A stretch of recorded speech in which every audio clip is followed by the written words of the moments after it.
Jeg hedder Jørgen Thomsen, og jeg er professor i retsmedicin ved Syddansk Universitet.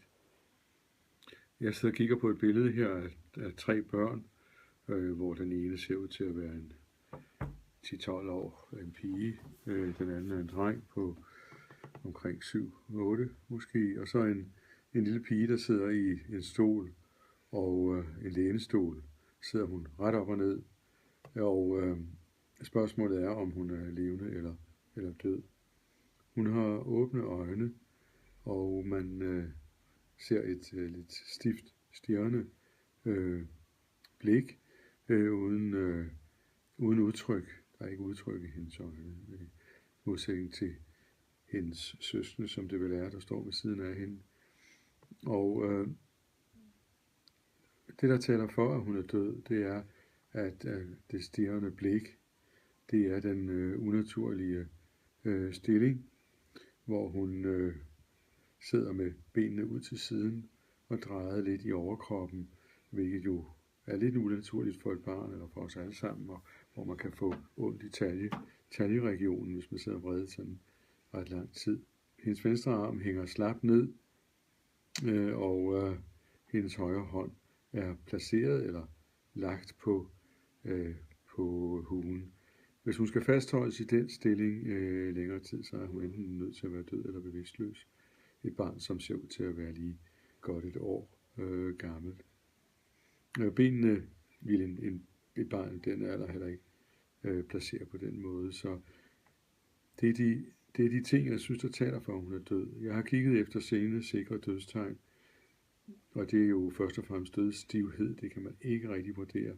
Her hendes fødder sidder jo sådan lige op og ned, altså bøjet bagover, og det gør børn jo tit, når de sætter sig, så sidder de på den måde, og skoene ser også stive ud.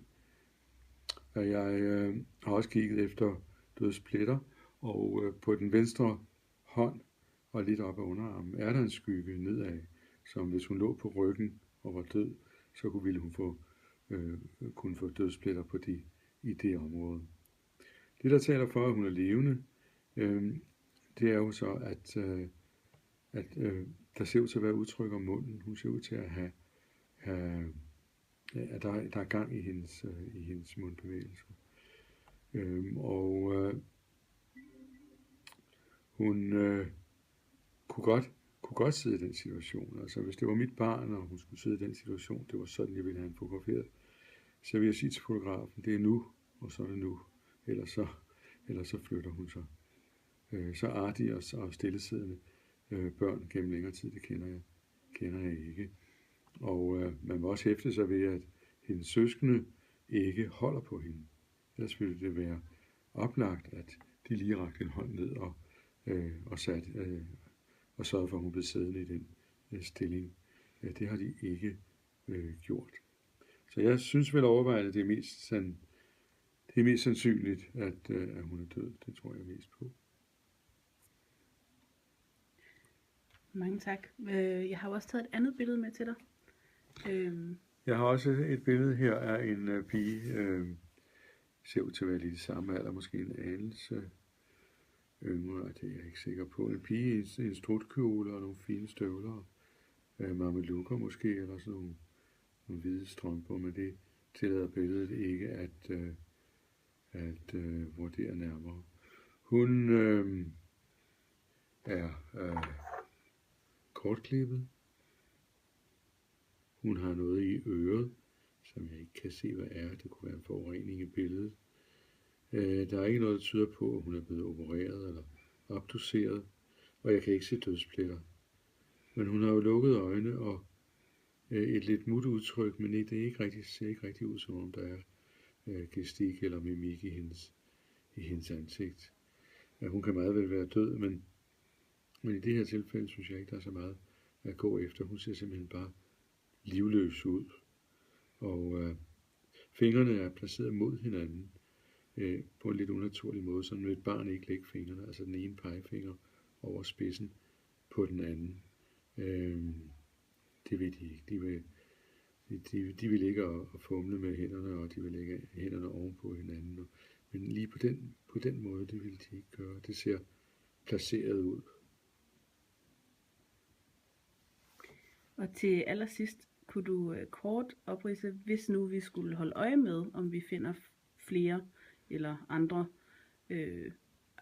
døde på vores billeder. Hvad skal vi så se efter? Hvis man skal se efter om børn, og det er vel først og fremmest børn, vi snakker om, er døde, så skal man se efter selvfølgelig, om der er liv i deres ansigt, eller om det er stivnet i dødsstivhed, om munden er åben, om nakken ligger i en kunstig stilling, om der er dødsstivhed i arme eller ben, om der er dødspletter, hvis man har dem, har nogle nedadvendende dele, så kan man se mørke, sådan mørkrøde dødspletter.